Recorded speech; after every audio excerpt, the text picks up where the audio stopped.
We got the quorum, great. Let us call the meeting to order and then do the pledge of allegiance. I pledge allegiance to the flag of the United States and to the republic for which it stands, one nation, under God, indivisible, with liberty and justice for all. Great, thank you. I'll read the land acknowledgement statement. The Pima County Public Library acknowledges the sovereignty of Native nations and acknowledges the 22 federally recognized Indigenous tribes of the state of Wisconsin and those who inhabit Pima County.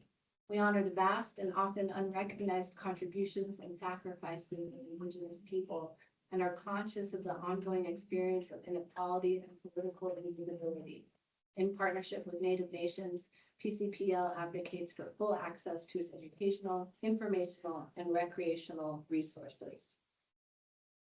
All right, we have the call to the public.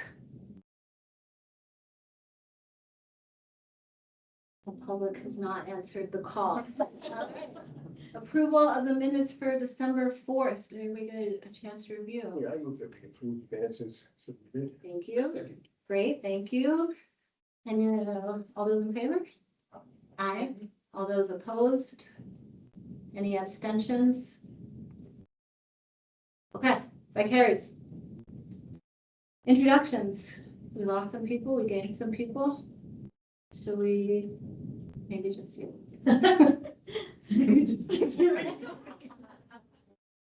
Hello, everyone. You may recognize me from being in the area.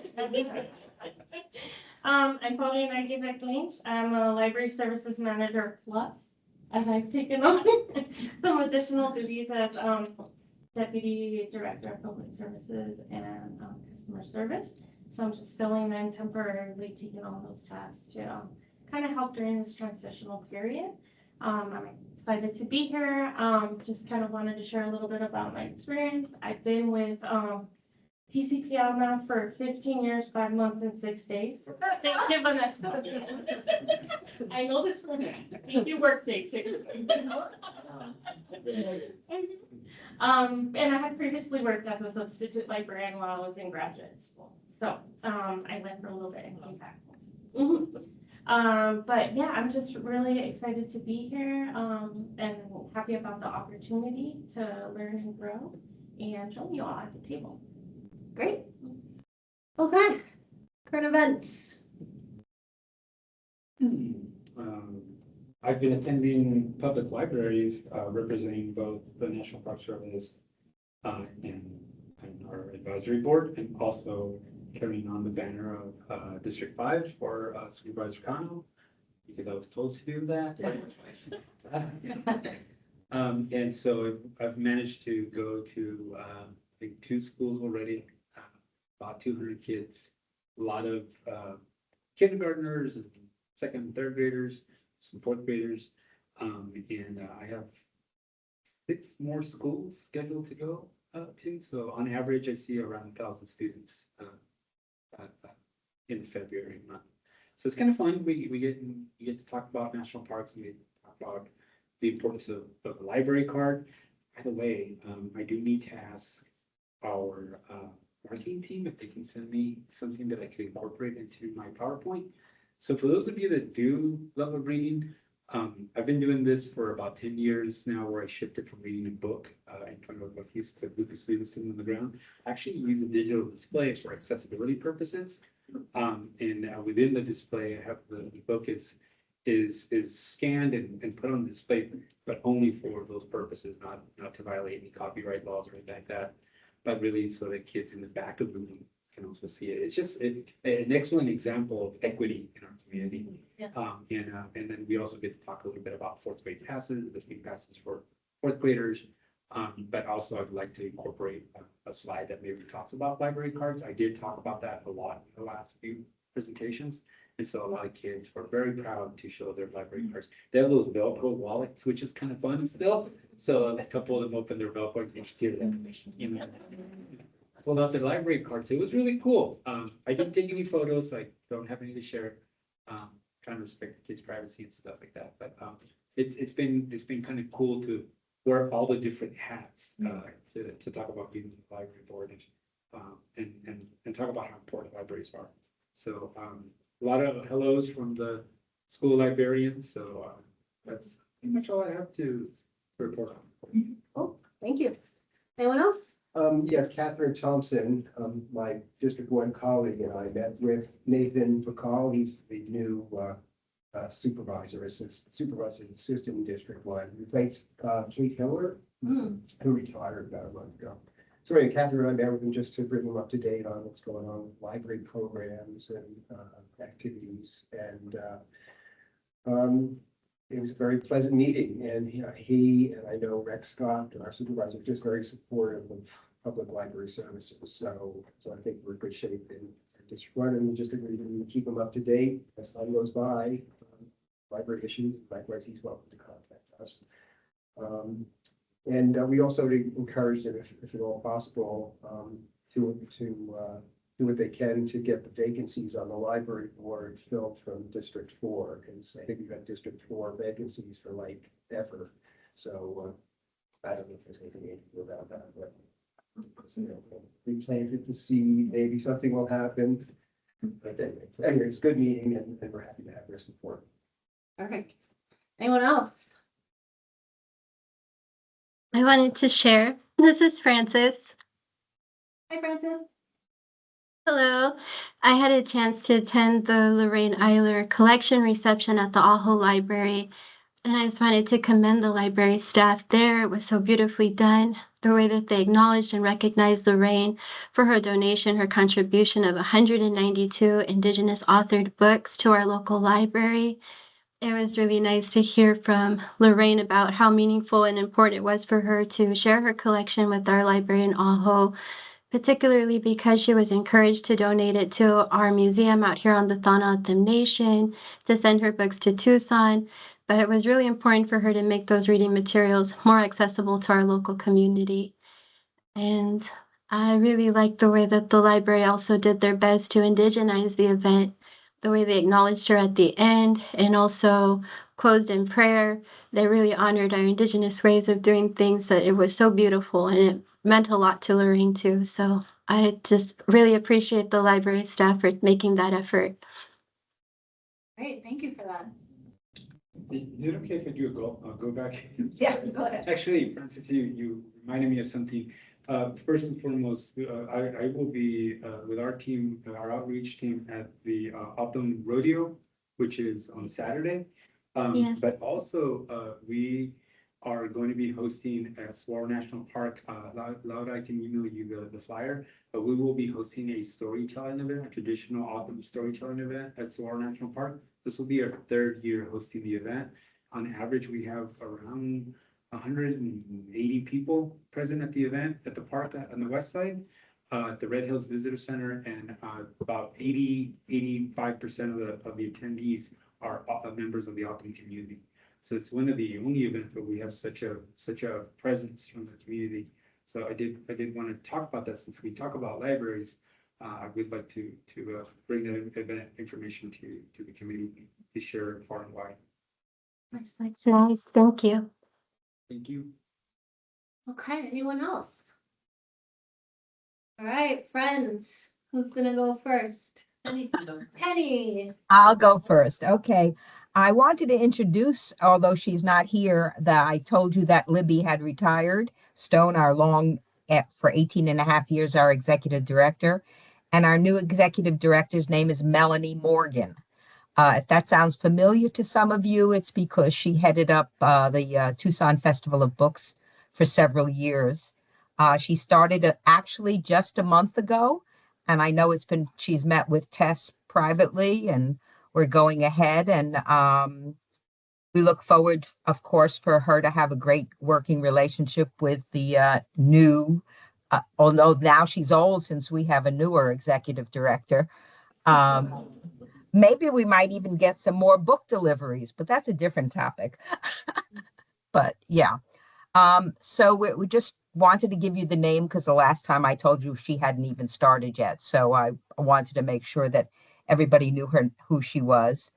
And remind you that our next sale is this weekend. It's the member sale, if you happen to be a member of the Friends, on the 7th and the 8th from 9 to 2. And next weekend will be our community sale on the 13th, 14th, 15th, and 16th. And again, this is Black History Month for us as our outline, as our feature table. And then we have plenty of other things. And that's it for us. So I'll let Pi talk now, Okay. unless anybody has any questions. No Okay. questions. All right, Good. Hi, go ahead. We can create a space here. So I just wanted to start with a big thank you to the library and to the parents. I was sending out an email, an appeal email for us. This year is proving to be a little more challenging fundraising, and so those emails really help generate revenue that is much needed. So thank you to both of them. We have one of our board members, Melinda G. McDaniel, she works for TEP. TEP does these 30-second spots of employees that volunteer in the community. So they are doing one for us with Melinda. We're super excited about it. Melinda is, she's so pleasant and well-spoken. She'll do a wonderful job. We got permission from the library. We're going to film after the Career Online High School graduation. One of the graduates has agreed to be part of that filming. We're going to do some other filming, so I don't know time for when it'll be done, but it's a great opportunity for us to get out there more and share with a larger part of the community about what we do and how we support the library. I sent a press release out a couple weeks ago. I think it got picked up. It was KBOA. I could be wrong, but they did a short news piece on it. I also had a reporter from 13 News contact me. This is a reporter that writes about education. She's interested in doing an article about the Juvenile Detention Center, the library's program there. So I put her in touch with Stephanie Mitchell. I think it's great that they talk about bring more attention to that program. It's wonderful. Even better to actually mention that we help fund that program, but you know, we'll see what we get, but it'll all be good. And then he thinks the library also will have a table at Festival of Books thanks to them. So we're looking forward to that. That's always fun. We're talking about an event in the spring, one in the fall right now. I don't know if we'll do either one or both. So if I know more about those, share that one. Thank you. Great. Any questions for Pat? Oh my God, we're just going. New business. Going to Green Valley Branch Library. Right, I'm gonna let Devin bring up. I don't need a picture to start. My name is Heather Tyndall, and I'm the managing librarian at Green Valley Library, where I've been since September of 2022. I'm very proud of that fact because in the preceding 2.5 years before I started there, they had 3 previous managers in that short amount of time. So we brought some stability to the branch, which is really nice. This is one of my favorite photos of the front of the library. You can see the library is about to have some guests here. This was from a special dinosaur themed story time that our children's librarian did. And she Night at in the museum type theme. She had these dinosaurs messing in the crafts, playing on the photocopier, all kinds of fun things that the kids really got a kick out of. So that's my new fave picture of our branch. Okay, I get to do it. Right? Did that work? Oh. Now, it's not that I'm big into theater, but I did live 17 years in New Jersey, where it's de rigueur to go into the city and see plays, see shows. For some reason, this kind of came to mind for me for kind of a sort of organizational thing. Green Valley is a community whose population is 80% of whom are over the age of 65. So of course, we're going to consider adult services sort of a headliner, right? But as everyone knows, matinees and road shows and certainly encores where they play some of the best songs are just as important. So this is sort of my map for what we're going to talk about. So we'll start there. Here we go. So adult services, we have a lot going on. We have a joke among all of our librarian staff that everyone in Joyner Green Valley services adults. The children's librarian and the children's library associate pretty much have their own gig, but everybody else has a part in many of these programs. We started last fall digital literacy classes. That was identified, I think, by the adult services team as being one of the biggest needs across the system. So we don't have any what they call LPIs, library program instructors, that post-COVID didn't come back to Green Valley. So we have our librarians teaching these classes using the Digital Learn suite of materials, curricula. So that's going well. As you might expect, people's skill levels are all over the map. So we keep the classes small. We have an arts and crafts program for adults. We have a library-sponsored book club. We have Pause for Grownups, which I'll talk about a little bit more. Music at your library. Lots of local authors live in Green Valley and the area. So when we try to keep a rolling opening for anyone who wants to come in and talk about their book, we have volunteer opportunities. We have a program called Mindfulness Meditation. We're super lucky to have a weekly yoga class, and this will tie into something I'm going to talk about later, which is it's led by a volunteer certified yoga instructor. And that's a big part of our whole structure. And then Tucson Museum of Art docent talks are October through May. They come once a month now. It used to be twice a month, but their capacity is such that it's down to once a month. But this is wonderful because it brings the museum to Green Valley for those who can't or, find it difficult to go actually up to the museum. And of course, thanks to friends, and what was her other name? We talked Penny from Joyner Green Valley Friends, or the Joyner Green Valley Library and the Sahuarita libraries have been absorbed into Friends of the Pima County Public Library now. But so we have paid presenters that we also use, and we do a drop-in tech help as well. So we'll talk a little bit more about that. Oops, I went too far. Can you bring me back? Nope. Oh, good. Okay. So librarians in action, digital literacy classes. We've touched on all these different topics. Some of these are kind of the ones that you would expect. But then we have a lot of folks who have asked for assistance in making the most of their library account. And so learning how to search our catalog, using their own account, and just finding out about all the digital resources that are there, have also been well-attended classes. We do an arts and crafts for adults. It's run by one of the librarians. Come for the craft, enjoy conversation and camaraderie. That's the name of the game. It is as much about social interaction as it is about art or crafting.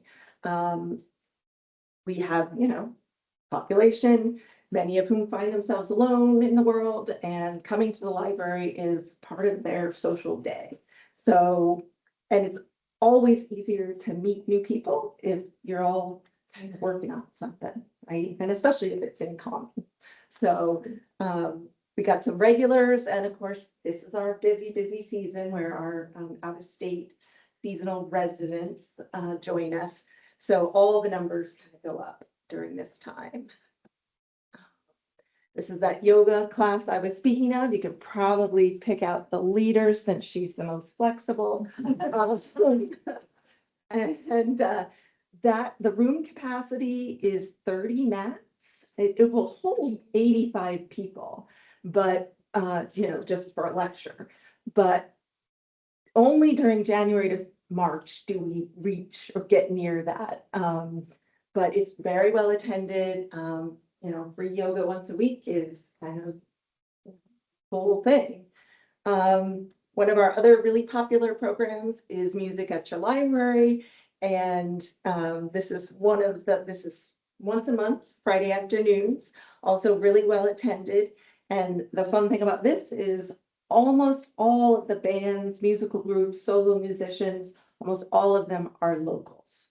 And they volunteer their time. So we've got the Desert Ukes, we've got the Still Kickin' Band, we've got Bountiful Bluegrass and Roots Music, who, if you attended our 50th anniversary, Bountiful Bluegrass played. We've got the Outlaws, my personal favorite, the Slow Lane Cruisers, and the Green Valley Saxophone Quartet. So a lot of them do sing along stuff and oldies, and so it's loud and fun. So, and then this is one of my favorite programs. So you all, I'm sure, have heard of Read to a Dog, right? So on Read to a Dog Wednesdays, we'd have on the whiteboard that it was going to happen. And over and over again, someone would come in, an adult, see the board and say, well, I want to read to a dog. Can I read to a dog? At which point we're like, well, it's for children, it's for emerging readers, you know, dogs don't judge when you mispronounce things. They're like, oh, good, that's cool. But I got to talking to my assistant branch manager and we said, you know, they have dogs in airports, they have dogs, you know, and these are therapy certified, you know, trained dogs. And again, we've got 4 volunteers, 4 certified trained therapy dogs. Hopi, who's the husky you see here, Lucy, who's a golden retriever, Louie, who's a Yorkie, and Molly is a Maltipoo.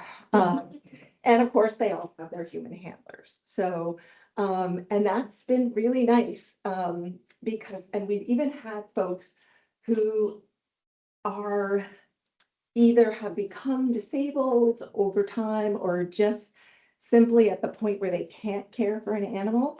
And I mean, we had a guy in a wheelchair who had one of the little dogs on his lap in heaven. He was just in heaven. So it's been kind of a neat treat. And it's a staff favorite too. So let's see. Am I not hitting in the right place? Oh, okay. Now, of course, we've got that book club I mentioned that's run by, well, it's really co-facilitated by the assistant branch manager and a volunteer. They put out a bookmark that's available to everyone. They have a fairly standard, you know, group of folks who always come. And then, of course, that increases this time of year. We also have mindfulness meditation, which has been going on at Joyner Green Valley Library forever. It seems like way predates me. That's also wouldn't be happening without the coordination between staff and volunteers. This is our assistant branch manager, Lupita, and she's a facilitator of that. And then these 3 women and 1 other are the leaders, and they all take turns leading every week. So kind of like yoga, it's something there that people rely on and attend, you know, usually 18, 20 people a week. So, and then this is my attempt to illustrate how the museum might get off at the Green Valley exit. Okay. Lots of topics like you would think, you know, the biggies all across from pre-Raphaelites, Andy Warhol, Hohokam art, you got it. And the docents are amazing. So if you ever get a chance to see them do their thing, they present and they just make it come alive. And like I said, it's popular. It's a super treat for folks who, you know, who aren't getting up to Tucson as much as they used to. So, oops. Ooh, did I make it go small? There we go. All right, so here we're at the theme, volunteers at Green Valley, mutualism. It sounded better than symbiosis, I think.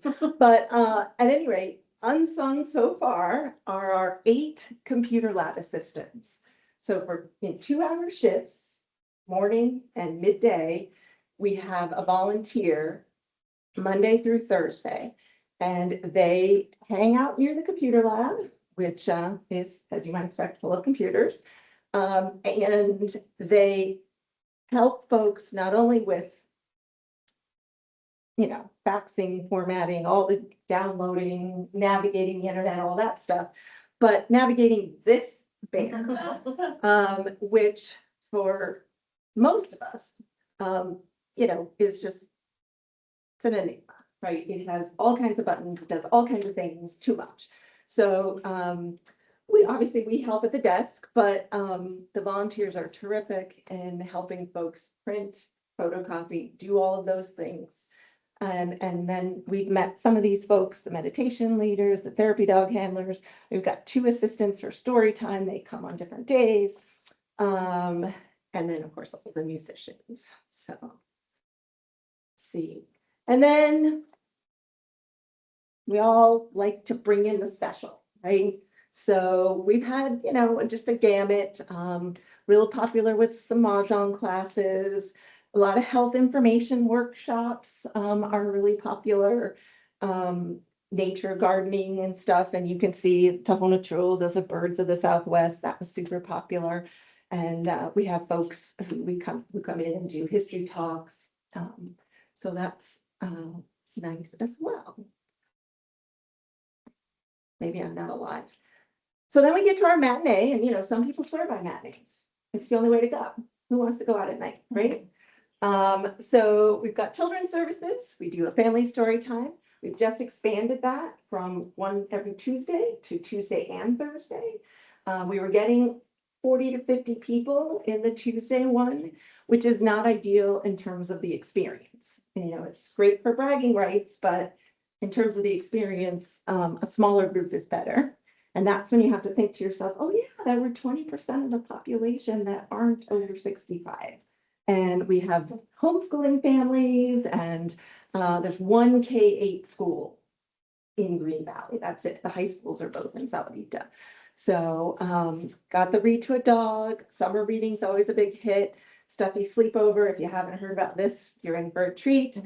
We've also taken to doing some what my children's librarian calls the school break summit. So that's during fall break, winter break, and spring break. She usually does 3 events during those 5 days. Just something for those who haven't traveled out of town, bring the kids to do. Movies, Lego Club, Music Mondays. So they do lots of fun stuff. Then we also do some school outreach where our library associate goes to a preschool and the K-8 school I mentioned and works with the preschoolers and the kindergartners.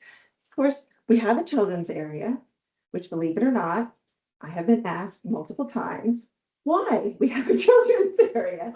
At which point I need to explain, that we serve the broad range of customers, including children, teens. So here are some highlights from last summer's summer reading. You got the Tucson Children's Museum comes, Reed Park Zoo, that's a snake, if you look closely. A special story time by a paid presenter where they did monsters. So then that's just a handout from, the program. So parents know what's coming up. And then here, what do you call it when 29 young patrons each entrust children's librarian Ms. Mary Lee with a favorite stuffed animal friend spending the night at Joyner Green Valley Library. And that's a stuffy sleepover. I know lots of libraries have done this. I feel like, of course I'm going to say this, I feel like Mary Lee goes above and beyond. Not only did she have 29 different children to make little booklets for, their stuffy was on the cover, and then the insides were full of, and this is just a sampling of, and she's identified so that every stuffy is in a picture somewhere in the book. It is phenomenal. My personal favorite, which I didn't include here, is the stuffies who were photocopying themselves. I'm like, okay. And then of course, story time with Miss Mary Lee right before bed. So that's always included at the end of the night. she's got them brushing their teeth with photographs, eating a pizza. I mean, it's really a work of art. So you can't probably tell, but there's a laptop there. They're watching the movie. So, let's see. You should just do it, Devin. Okay, those are the outreach story times I was talking about. This particular one happens to be at the Shepherd's Fold Preschool. That's really walking distance from the library, but you wouldn't walk down that road if you were a kid. The school break summits that I was talking about. Here's our 4 dogs. You saw Hopi earlier. This is Lucy, Louie, and Molly. They're, like I said, very popular. These displays just went up, Black History Month. I really like the way she does this because she highlights individuals and then has a book display as well. So, and I don't know, there's a learning element to this. Build like, guide like, speak like, educate like. She should have been a kindergarten teacher, but we're not going to let her go. So, and here we are, the roadshow, for those of us who like roadshows. So a while back, we were talking about how can we reach teens? And for those of you who don't know, Amato is about 15 minutes down the road. All of its middle schoolers and high schoolers attend middle school and high school in Sahuarita, which is about an hour bus ride door to door for them. After school, they come to the Amato Youth Center, brand new, opened in the fall of 2023. So since about the spring of 2024, we've been essentially taking a show on the road 2 times a month. One is focused on tweens and teens, and one is focused on the younger kids. This is in the afternoon, and those kids are coming from the Sopri Elementary School that's right there. And then these folks, this is in the evening. It includes dinner, and we do this in cooperation with a librarian at the Aravaca Library. She meets our librarian there, and she runs a tab on the weekends because they're open Saturdays. And so I think she sees some of her students there. This was actually featured in the board report, the annual report. Thank you. So some of these pictures might look familiar, but all kinds of fun stuff. My favorite was the LED lit greeting cards because they learned how a circuit board works, right? But the hands down favorite is making slime. So, of course, right? Yes. Of course. All right, here's our first encore, supporting partner organizations.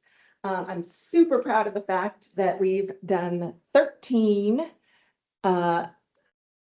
American Red Cross blood drives since July 2020. Anyway, you can do 5 a year, basically. And as you might expect, the Green Valley community, we max out. I get, as the program leader, little Amazon gift cards, which I of course donate back, but it's amazing because we have premier status because we average more than 30 units per drive. So it's really a credit to the folks of the city. We've just started a dementia education series that PCOA is doing. Ollie comes because if you don't know, they have a campus in Green Valley. And so they'll come and table and get folks caught up on what courses are being offered the next semester. Of course, we work with the county. The health department is down with us, and we get the mobile clinic a couple times a year. And then this is All of Us Research is part of the U of A banner thing and research program. And they started with us. Now they're moving to younger, so they've moved to different locations. But it was a terrific way for them to get study participants. They could take their vitals, gather their information, take their blood, all of the stuff that they would do if they drove up to Tucson. Instead, they came to them, right there in the yoga room. Anyway, and then library spaces, of course. We have a lot of groups who utilize the branches to meeting rooms. And many of them do it on a fairly regular basis because they have figured out that if they can only do 3 meetings in 90 days, as soon as February's meeting is over, they schedule May's. So count them, 4 book clubs in addition to the official library one. My favorite is the Book Babes as far as a name. And this is Line Dancing Literary Society. So those women have a lot, and they're mostly women, have a lot of interests. We got the knitters, we got a French group, we've got a writing group for poets. So the small meeting room gets a lot of these. And of course, various HOAs have their meetings too. I think most of the branches have that. Okay. Now, I just want to give you one little thank you. Can you press play? Did it come across as able to play? This is the goodbye song.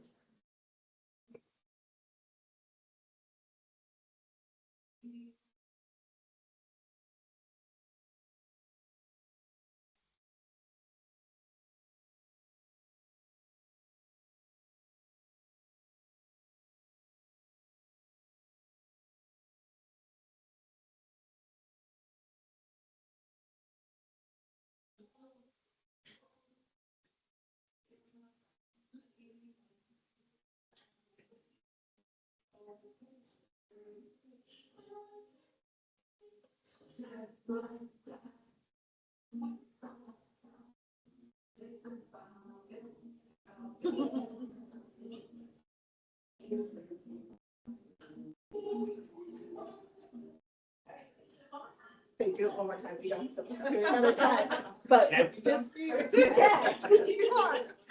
So they do free dance in the beginning of this one.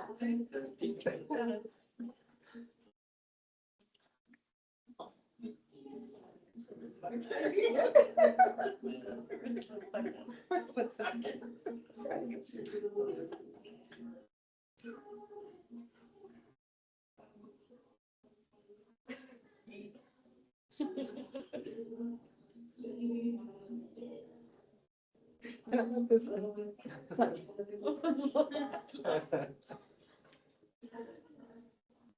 A strong study community there. There's something there, they're not. How cute.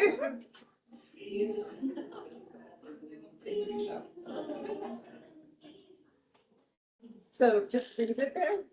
So this is one of the reasons we have family story time, is because as you can see, we've got preschoolers, toddlers, and babies. And so a lot of the families are homeschoolers, so the preschooler is not someplace else while they bring the toddler.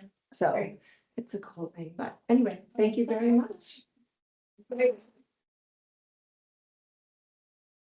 any questions for Heather? That down too quick. Okay, thank you, Heather.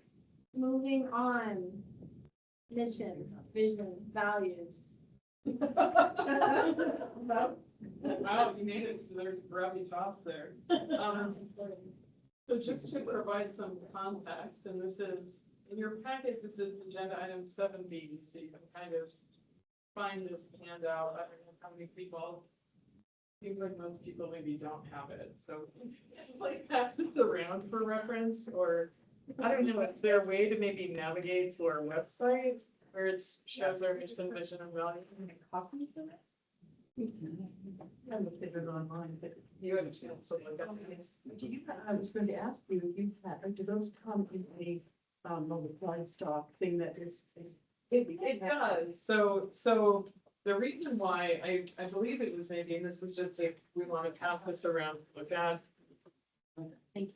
So the reason why this was, why we agendized this, I think this was, maybe, it might have been our president's suggestion.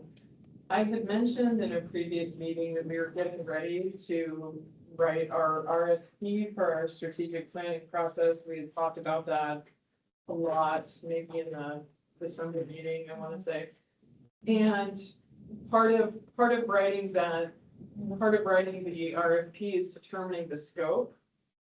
And so we could be potentially also looking at redrafting mission, vision, and values with our strategic planning process. And I think when I mentioned that, there was curiosity about, well, what's our current mission, vision, and values?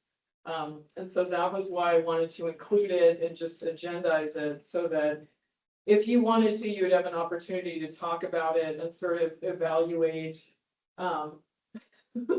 whether it seemed like we should include this as part of our revisioning process. I sort of do have probably a perspective on this. But I, you know. Yeah, I definitely have a perspective on that as well. That's it. If we get an opportunity to get some feedback. Well, I think the purpose for agendizing it was to provide you with a chance to discuss it and sort of, I think in a way recommend also whether or not we should be including this in this project when we do the strategic plan. Great, so discussion. What do we see as the process for the strategic plan? Like, how long is it gonna take and what all's involved? So basically, we will be working with a vendor to help us kind of structure the outreach and produce deliverables with us.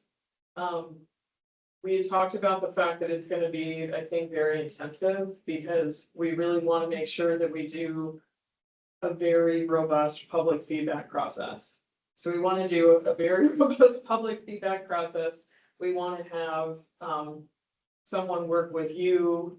We want to have somebody work with electeds, basically going to formal, informal leaders in the community, talking with stakeholders like leaders in school districts, things like that. We also really want to engage the staff in this process because I think that the people in the organization also have a lot of perspective to bring to bear on the future of the organization. So we would like to do something more elaborate and involving staff with staff focus groups. I think that there's potential also for them to provide us with some maybe more synthesized demographic data so that we can do more in-depth analysis in terms of how well we're serving the community, where are places we could improve in terms of reaching more members of our community, things like that. So we're really in the very beginning of it. I was hoping to be further along the process, but just with some of our unanticipated leadership transitions, I've needed to kind of refocus for a few months. But I think that it'll be important for us, I think, to define from the beginning whether we're including a mission, vision, and values visioning process as part of this. And again, part of it sort of depends on, I think, your feedback and how you perceive this.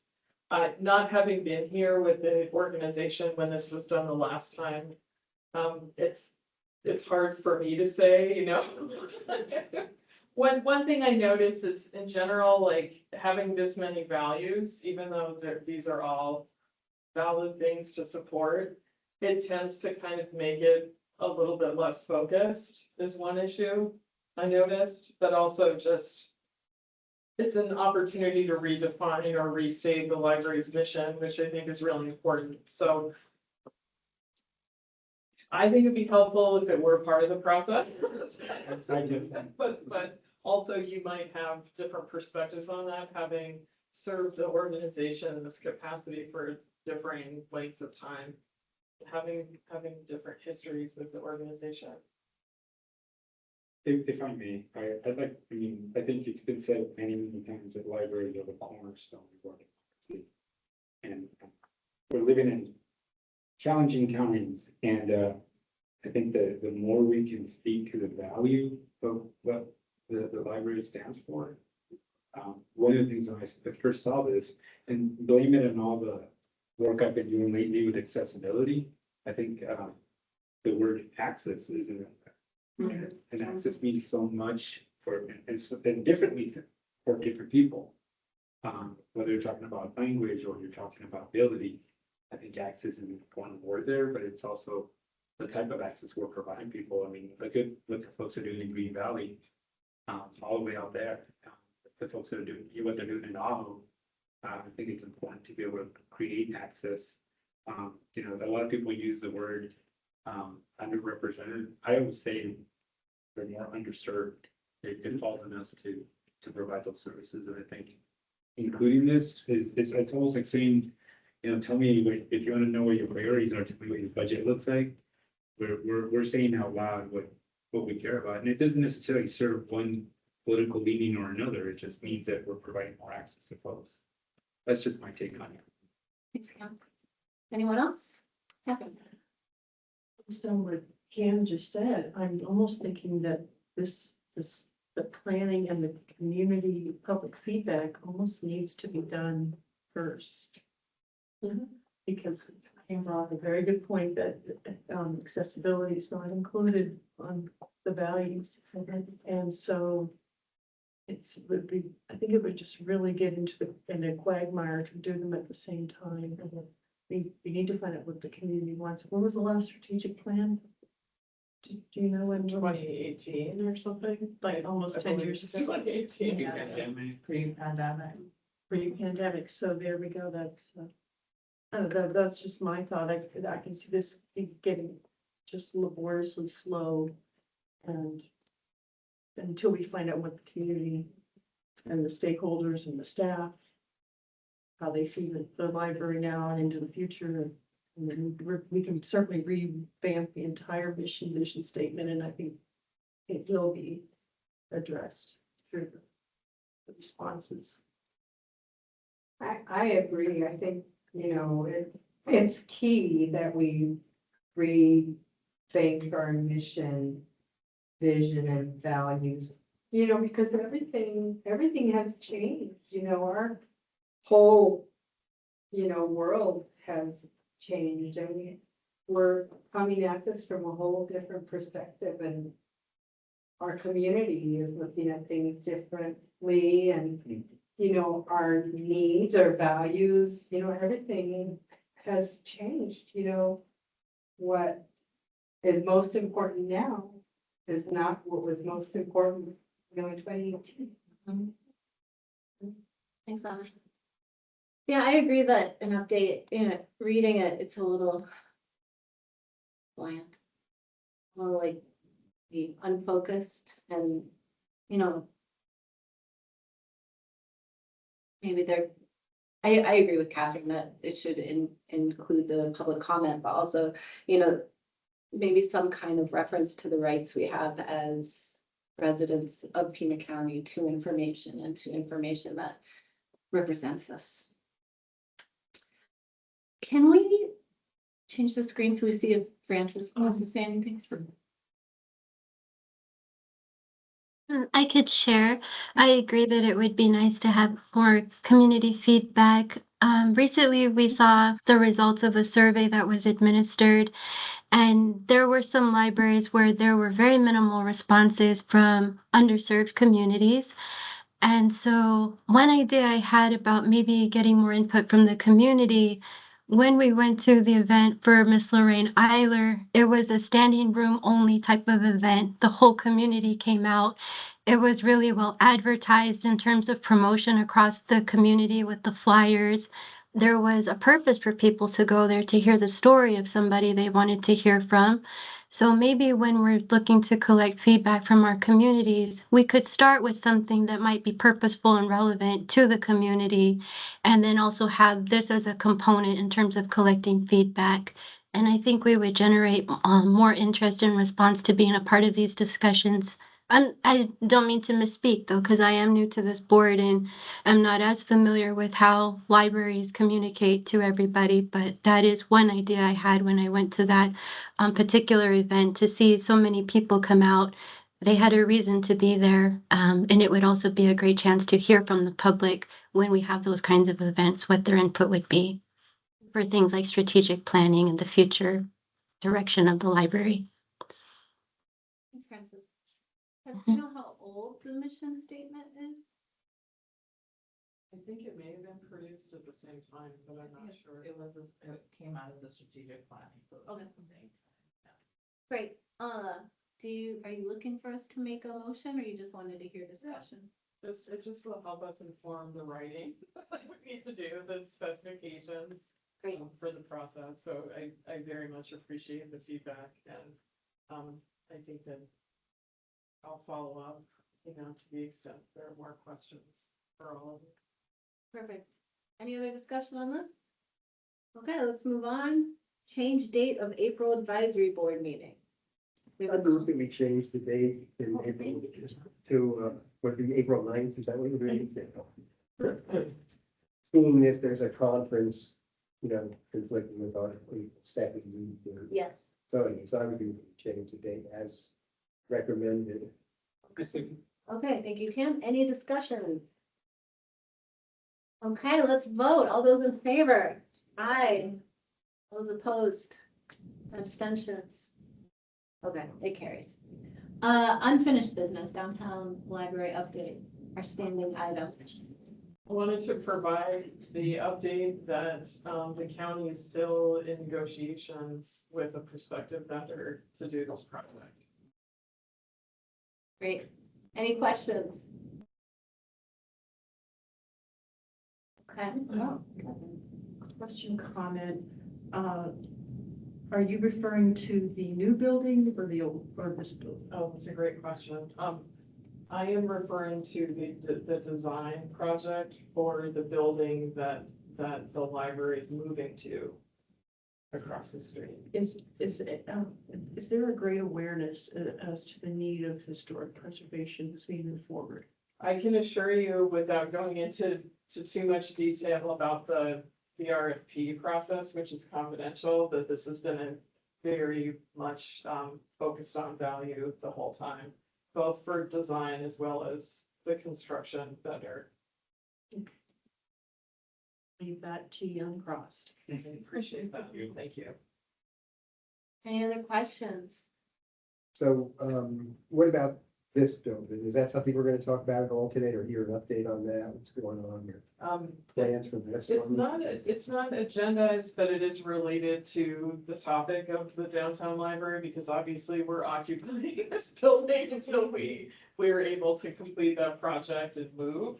And so just sort of related to the downtown library, there was an RFI, request for information, that was issued by the city of Tucson relating to this building, the current site of the library.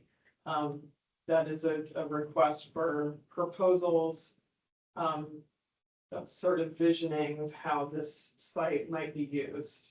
This is a process that is owned by the city of Tucson that Pima County Library and Pima County will not be informing or involved in. Okay, thanks. Yeah, any idea what their timeline is?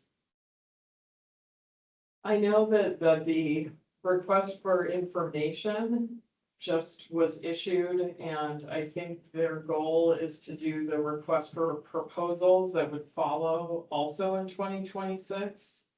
But I don't know more than that. Thanks. But they're not gonna put our books on the street. Okay. Any other questions? Okay, let's move to reports. Holly. Hi, everyone. So we have our newest writer in residence, Margot Steins, who is starting on the 17th. She'll offer, like the other residents, she'll offer 8 30-minute one-on-one sessions every week. I meant to write down which library. I did not. I think it's well. It's in our event calendar though, so you can, registration for each session opens a week before the session. She's also offering 3 workshops. If you don't have anything to do this Saturday, we have a really fun event at Wilmot sponsored by the Pride and Kindred teams. It's with poet Sean Avery Medlin. And remember wind instrumentalists, the Driftwood Quintet. So it's bound to be a fun time. This is near and dear to my heart as a co-founding member of the Synapse team. We launched a postcard project. The idea being to help people combat loneliness, which is very prevalent everywhere. So we have 3 postcards that were designed by our local artist that you can pick up at your local branch beginning the 9th, I think. Color them in, and then you can choose to send them to someone, a loved one, a friend, a stranger, give out to a community member, or you can drop your postcard back off at the service desk and we will deliver them to shelters or assisted living facilities, depending on the branch they can choose where they're gonna go. And those will be available until, while supplies last. We're expecting about a month, probably. And Career Online High School, we're celebrating our 2025 graduates. I think there were 30 of them. And that will be on February 21st, also at Flowing Wells Library. So come on, come on. Great, questions for Holly? Okay. Marisa. I don't have anything else to add. I was gonna talk about I don't have anything to add. If you have any other questions, just to give you a little preview, next month, we're hoping to have, some of our staff talk about the Tucson Festival books and talk about the activities we're having. And then also having an update on, just collections in general for the board too. So that'll be next month. Great. Any questions for Marisa? Oh, I just had one comment. It was just amazing to see how many articles are in the Arizona Daily Star about the library. I've never been in a community that's such PR for their library and for local. Thank you very much. And it might lead to why there's so many clicks on the emails that I get, because you're staying in the front of the public, and it's just really very special. Yeah. Thank you, Catherine, for coordinating that. Okay, anything from Marisa? So the online high school, February 21st, what time? 10:30, start at 10:30.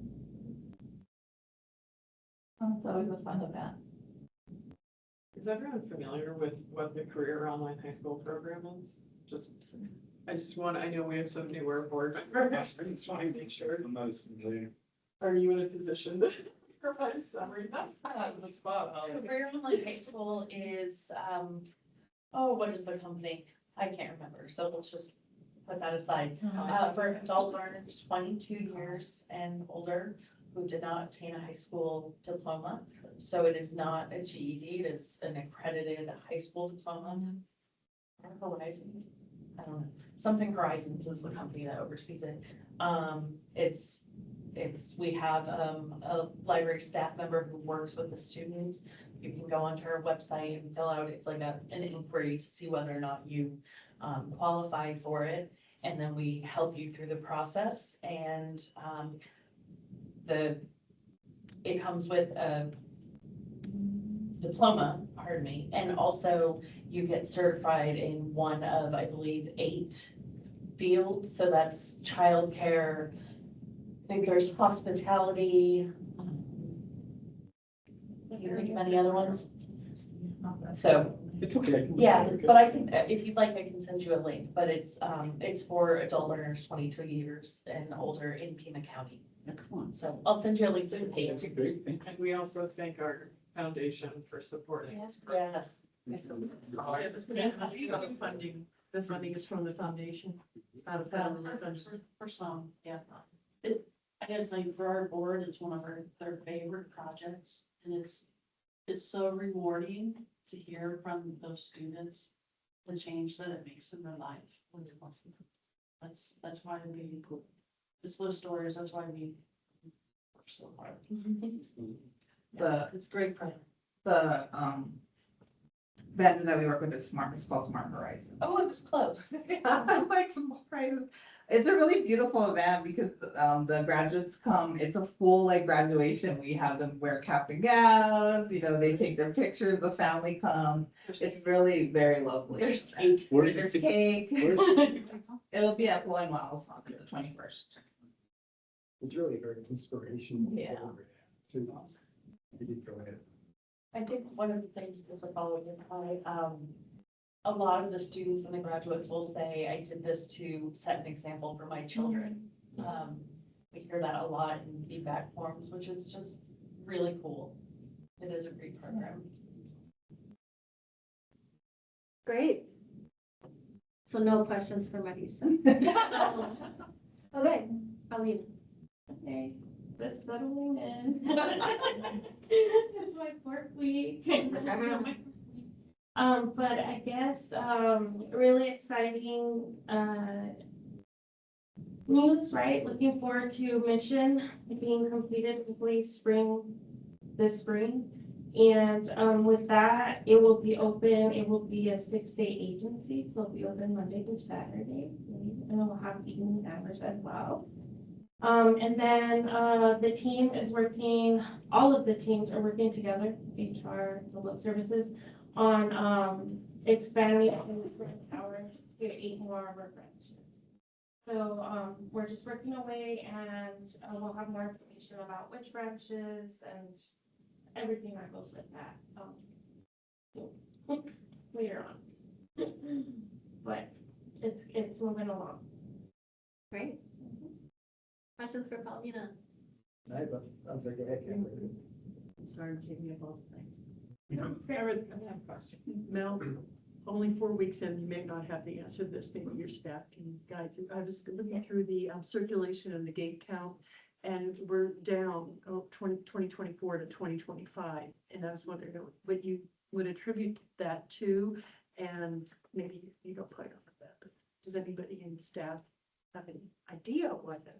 I think we would probably want to take a look and do some further analysis of our hours and whether there were, what schedule changes there were, and see if we could come up with some causality around that. So I think we should probably It's not a lot. review that and then maybe come back next month and Yeah, follow I'd up be on curious, because I think that's when you see the numbers go down. Yeah. It raises the flag. I think some of it could also be attributed to the equipment we use to do cake counts as well.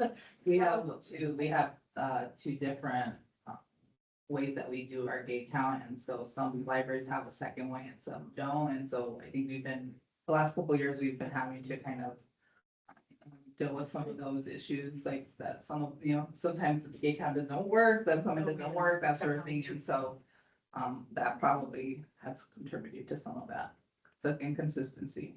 we're in an RFP process to select a vendor that will do a different type of, I won't call it a gate count, but the sort of count in terms of presence in the library. Like density Which is, it's a much density more, counters, you know, it's much more sophisticated product that we would be moving toward, but it's going to take a long time to move through that process and actually put it into place. So until then, we're kind of moving forward with the two different types of counters. Yes. technology we have currently, which is not, I think it's that consistent across branches.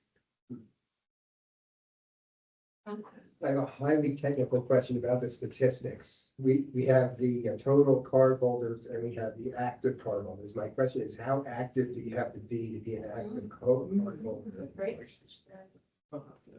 Sure. I can speak to this if you would like. Oh, please, it's all right. Yay. Yes, What we're that, bonding. what that means is that you have to have used your card in the last 3 years. Okay. So sometimes we see folks who still have a card on the books, but they're not a frequent user. Thank you, Kate. Yep, you bet. I do have a question for Paulina. Paulina, you mentioned the Mission Elias Library. Yes, Do you have an approximate date on completion of it? we do not have enough. Yeah. I mean, We actually have to go through a process at this point. We need to figure out when our staff are moving in, which has to happen before the opening date. Yeah. And there are a few pieces that we need to make sure are completed before the move-in date happens, and then the move-in date for staff drives the opening date. And probably within the next couple of weeks, we will determine that. But we just need to make sure that the checklist that has to be completed for occupancy is definitely gonna be done. So I think we're close. We just we don't want to put out a date that's not gonna be accurate. Is it, you know, kind of a, I forget the Robert's Rules of Order is on it, there's a point of whatever. Yeah, Supervisor, I guess, was my boss for 12 years. If there's an opportunity to be part of the remarks, I'd love to be part of that. Yeah, we're hoping to have a really beautiful opening ceremony for, Yeah, Emily, really close friend. yeah, involve the community in it. And I know you knew him for a long time as well. All right, any other questions for Paulina? Okay, hearing none. Yes. so I'm going to cover 2 reports. As I have been, serving temporarily in the role of Deputy Director of Finance and Administration. I will say it's been a really excellent opportunity to get to know the HR, the facilities, and our finance team somewhat better, and I'm very impressed with the staff that supports all 3 of those areas and the leadership in those areas. They're all, I think, really excellent and hardworking people, and so I've learned a lot actually in doing this temporary assignment, which has been positive. The main thing that I think is important to focus on is that, of course, we're participating in the county's annual budget process. So we are at the point, Anthony, our former deputy director, submitted the budget in January on time. And that first goes to county administration. We were able to have our departmental budget meeting with county administration. Marisa accompanied our team as well. And we're able to address some questions and go over some pieces of it. And of course, next, the whole, after the county administration does additional analysis about all of the departmental proposals, eventually there will be a proposal going to the Board of Supervisors. And I think that happens a bit later in the springtime. And that's when the budget would be formally adopted. So we're requesting 59.8 million. So this is about 60 million, and that is basically 1 million over last year's adopted budget. And I think the main reason for the increase is a budget adjustment that we submitted that is allowing us to both pay for some additional staff for mission, which we did not have on our rosters at this point, because as I think we've discussed in previous meetings, there had been openings of new locations that didn't have associated requests for new staff with them. And so we want to make sure that we have the correct staffing level for all of our locations. And so we requested the staff for mission. And we also, as part of that budget adjustment, requested some PCNs to make sure that we could change the operating schedules of 8 of our locations. And this is what the work that Paulina was alluding to before. We're trying to add back Mondays in some places and Saturdays in other places. We did a lot of analysis in terms of the criteria to determine which of these locations should be selected. And we're happy that this has been embedded in our proposed budget now so that we can move forward with this.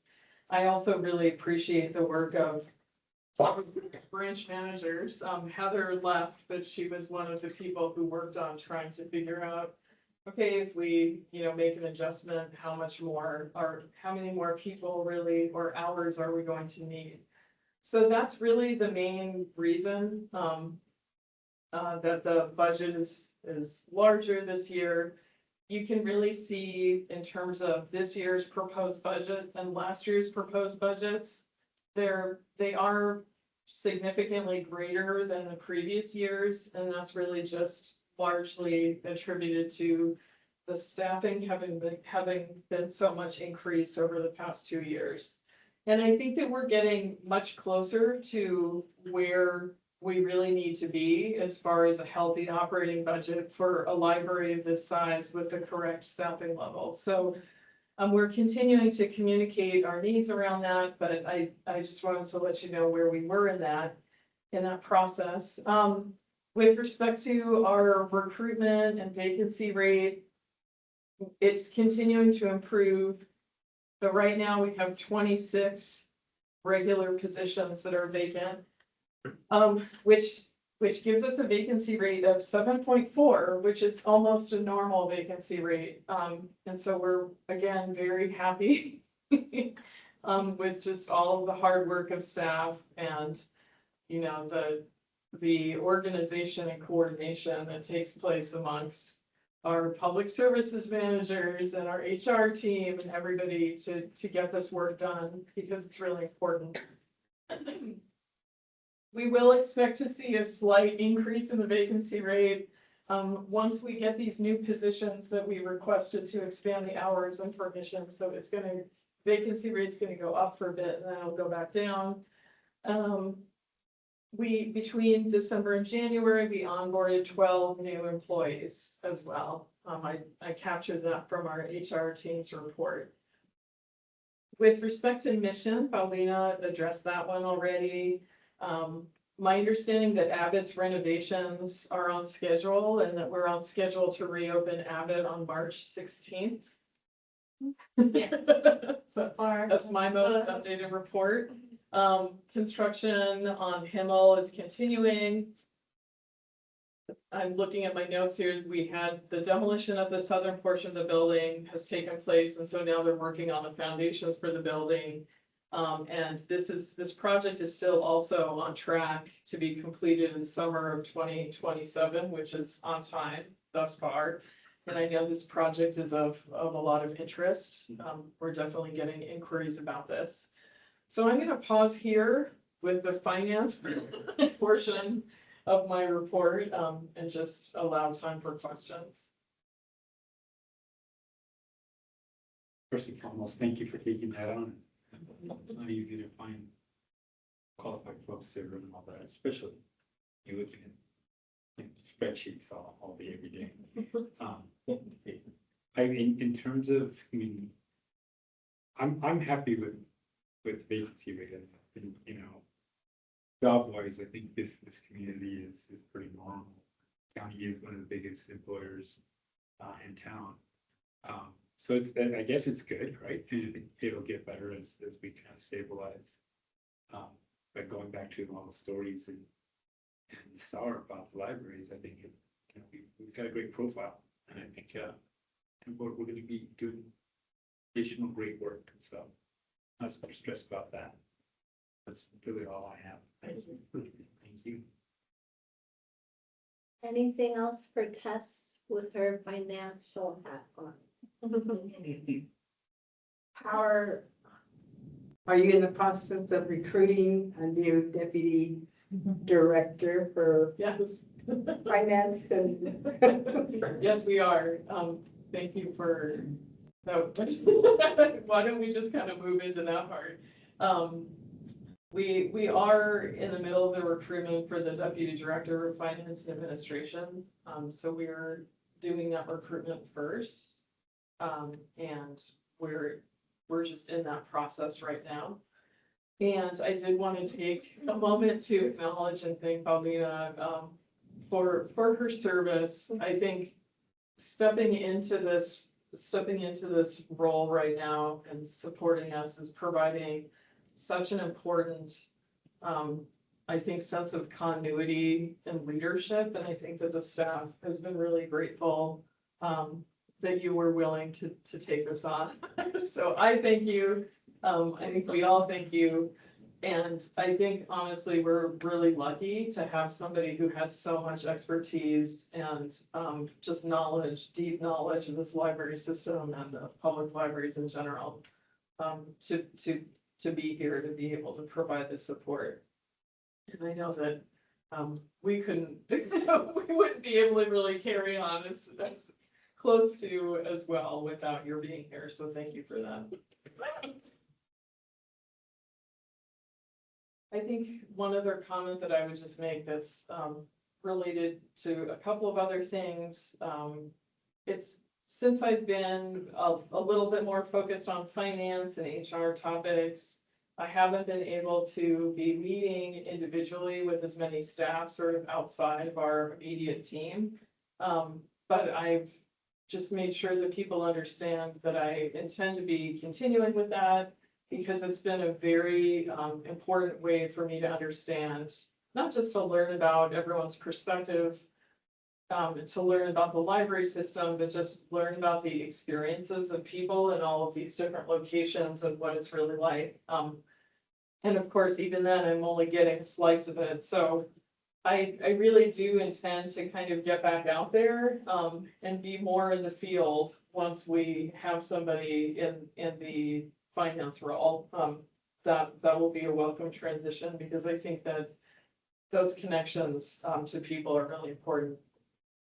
I also just wanted to say, in a totally different vein, I mentioned this in my written report, but it's important to highlight that the Board of Supervisors did approve a contract with Ingram. So at this point now, we're able to shift our business that we had been spending with Baker and Taylor, who of course is the vendor that folded, and we're now able to kind of ramp up purchasing.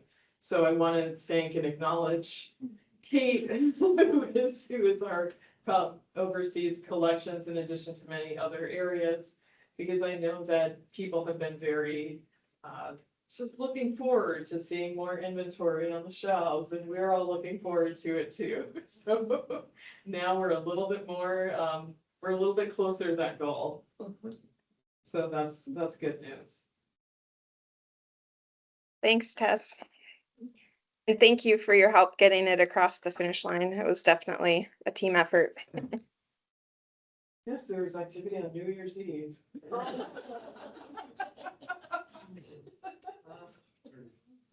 But not at midnight.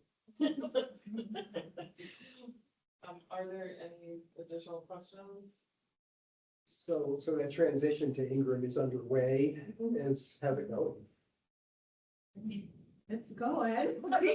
We're getting pallets of books. So And they're all pre-processed? we're still having to process. I think there'll be a transition to, they'll, I don't know if Kate wants to jump in, but I think there'll be there'll be processes in place that Ingram may be able to give us that they'll be able to process some of those items. So I think we'll be able to shift to that instead of our own staff doing the majority of that, but we're still trying to figure that out. But yeah, as of now, our staff is still doing the majority of the processing, and they're doing an amazing job. And yeah, we did get pallets and lots of books though today, a big delivery. So. That's a question I have. Somebody brought this up somewhere where I identified myself as a board member, and they were asking, how do we get the library systems to buy our books or stuff like that? What is the process like for an author, whether it's a local or non-local author, to get their book purchased and put in the library? Kate, do you want to talk more about? Yeah, there's actually, that information exists on our website. I will find the link and drop it in the chat of the meeting. Awesome. But it helps us to have folks kind of go through the more regularized channel. Sometimes folks will just send the thing, and we of course look at everything for inclusion before we do that. So Awesome. Yeah, probably be the only people I'd be sending. Hey, thank you. Yeah, absolutely. Any other questions for Tess? Maybe one more motion. To adjourn. That's the one.